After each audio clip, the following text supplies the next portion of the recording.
Welcome again to my channel Finance and Tax Hub. This is your host Arsalan Abbasi.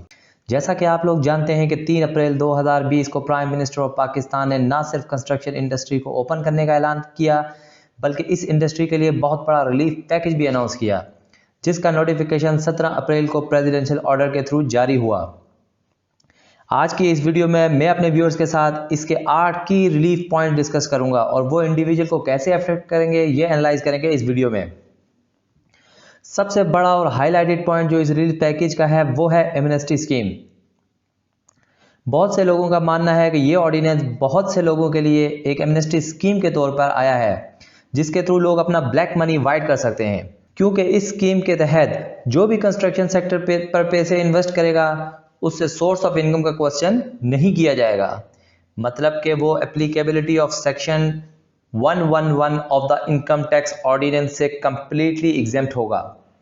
Section 11 of the income tax ordinance क्या कहता है? वो कहता है कि कोई भी अमाउंट अगर आपके अकाउंट में क्रेडिट होती है या अगर कोई इन्वेस्टमेंट करता है या कोई एक्सपेंस करता है तो वो सोर्स ऑफ इनकम आपको एक्सप्लेन करना होगी। अगर आप वो source of income satisfactory explain नहीं कर पाते तो वो जो अमाउंट है वो आपका इनकम ट्रीट किया जाएगा उस साल की और उस पर आपको टैक्स पे करना पड़ेगा।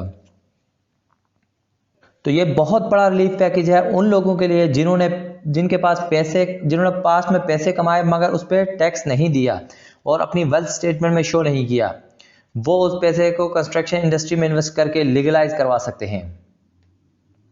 मगर इस स्कीम को अवेल करने के लिए कुछ कंडीशंस लगाई हैं। वो कंडीशंस क्या हैं, चलिए डिस्कस करते हैं।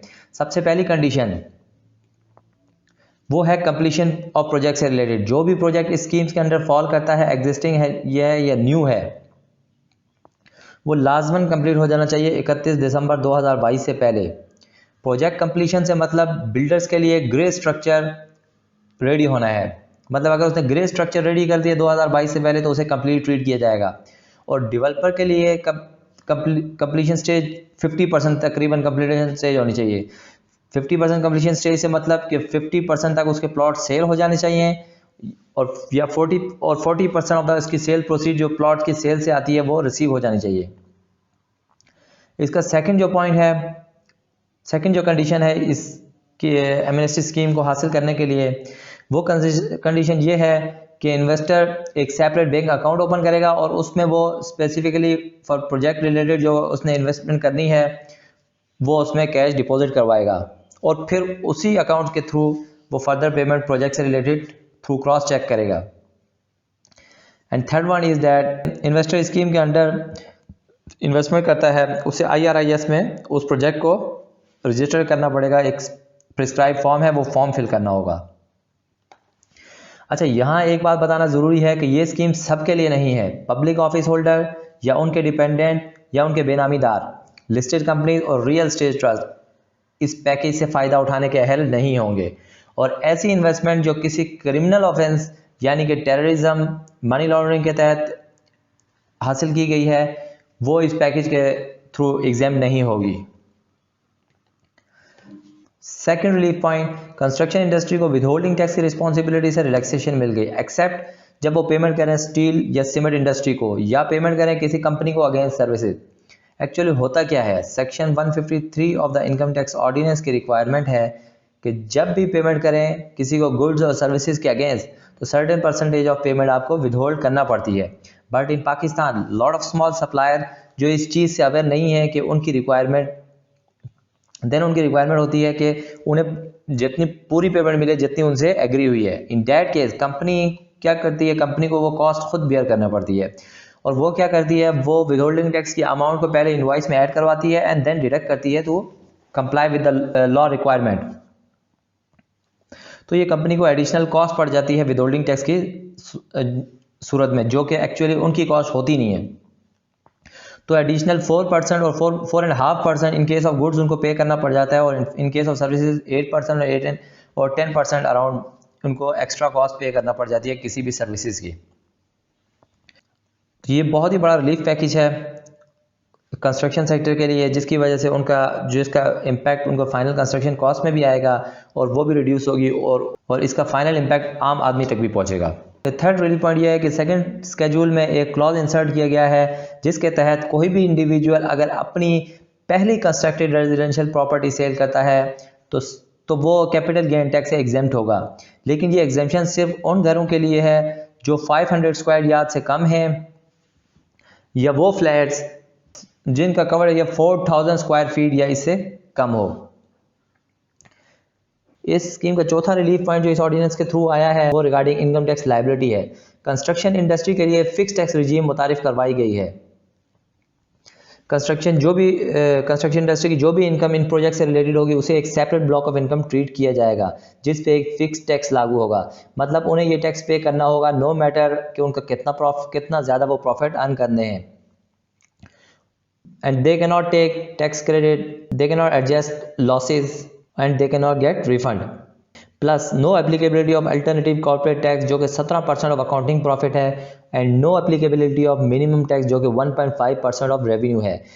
एक्सपर्ट का मानना है कि ये टैक्स जो कि इफेक्टिवली 1% ऑफ टर्नओवर बनता है बहुत ही कम है जो कि मिनिमम टैक्स से भी लेस है।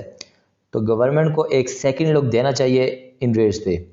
प्लस जैसा कि गवर्नमेंट ने 50,000 घर बनाने का वादा किया तो उस प्रॉमिस के तहत गवर्नमेंट ने ऐसी लो हाउसिंग सोसाइटीज़ जो नया Pakistan housing society under approved हैं उनको 90% ऑफ टैक्स लायबिलिटी का टैक्स क्रेडिट दिया जाएगा। मतलब उन्हें ये फिक्स टैक्स में से भी उनकी लायबिलिटी रिड्यूस होगी 90%। तो उनका अगर फॉर एग्जांपल 100 मिलियन टैक्स बनता है तो उन्हें सिर्फ 10 मिलियन पे करना होगा, 90 मिलियन उन्हें रिटर्न हो जाएगा रिबेट की सूरत में। इसका फिफ्थ रिलीफ पॉइंट ये है कि इस स्कीम के तहत इन्वेस्ट किए गए प्रोजेक्ट में से अगर कंपनी डिविडेंड देती है तो वो डिविडेंड अमाउंट इनकम टैक्स की विद होल्डिंग से एग्जेम्प्ट होगा। मतलब इन्वेस्टर को पूरा का पूरा डिविडेंड मिलेगा और उससे कोई डिडक्शन नहीं होगी। ये एक बहुत अट्रैक्टिव पॉइंट है इन्वेस्टर्स के लिए। और इसका सिक्स रिलीफ पॉइंट इस ऑर्डिनेंस के थ्रू आया है वो ये है कि sales tax on construction service को बिल्कुल 0% कर दिया गया है, रिड्यूस करके 0% इस्लामाबाद की लोकेलिटी में। बाकी सूबों ने भी इसे इम्प्लीमेंट किया है। सिंध से डिस्कशन चल रही है फेडरल की, पंजाब ऑलरेडी इम्प्लीमेंट कर चुका है। तो इससे ये बहुत बड़ा इम्पैक्ट देगा। मतलब सेल्स टैक्स जैसा कि आप जानते हैं कि इनडायरेक्ट टैक्स है और वो अल्टीमेट कंज्यूमर पे अफेक्ट करता है। तो जो शख्स इस स्कीम के तहत किसी कंस्ट्रक्शन कंपनी से घर बनवाता है तो उसकी टोटल कॉस्ट पहले की निस्बत सिग्निफिकेंटली रिड्यूस होगी इस ऑर्डिनेंस आने के बाद। इसका सेवेंथ रिलीफ पॉइंट वो ये है कि इस ऑर्डिनेंस के तहत कंस्ट्रक्शन सेक्टर को इंडस्ट्री की हैसियत दी गई है। इसका मतलब अब इंपोर्ट स्टेज पे जो लो ड्यूटीज और लो टैक्स इंडस्ट्री पे एप्लीकेबल होते थे जो अवेल कर सकती थी इंडस्ट्रीज, वो अब कंस्ट्रक्शन इंडस्ट्री भी अवेल कर सकती है। एंड सेकंड ये कि इंपोर्ट स्टेज पे जो डिडक्शन होता था इनकम टैक्स की वो अब मिनिमम ट्रीट नहीं की जाएगी बल्कि एडवांस टैक्स ट्रीट की जाएगी। इसका आठवां जो की पॉइंट है वो ये है कि बिल्डर और डेवलपर जो फिक्स टैक्स रिजीम में फॉल करते हैं वो अपने प्रॉफिट इस रिजीम के तहत 10 गुना अमाउंट से ज़्यादा नहीं दिखा सकते। मतलब उनकी बुक्स में उसके 10 गुना अमाउंट से ज़्यादा प्रॉफिट नहीं शो हो सकता। फॉर एग्जांपल वो 10 मिलियन का अगर टैक्स देते हैं तो उनका प्रॉफिट 10/10 से ज़्यादा नहीं हो सकता। अब इस बारे में क्लैरिफिकेशन नहीं है कि अगर वो प्रॉफिट 10 गुना से ज़्यादा आता है तो उसको कैसे टैकल किया जाएगा। ये थोड़ा सा कंफ्यूजिंग पॉइंट है। जैसे मुझे इसकी क्लैरिफिकेशन आती है तो मैं अपडेट दूंगा। होपफुली आपको मेरी वीडियो पसंद आई होगी। अगर आपको मेरी वीडियो पसंद आई है तो मेरी वीडियो को लाइक करें, मेरे चैनल को सब्सक्राइब करें और शेयर करें। Thank you.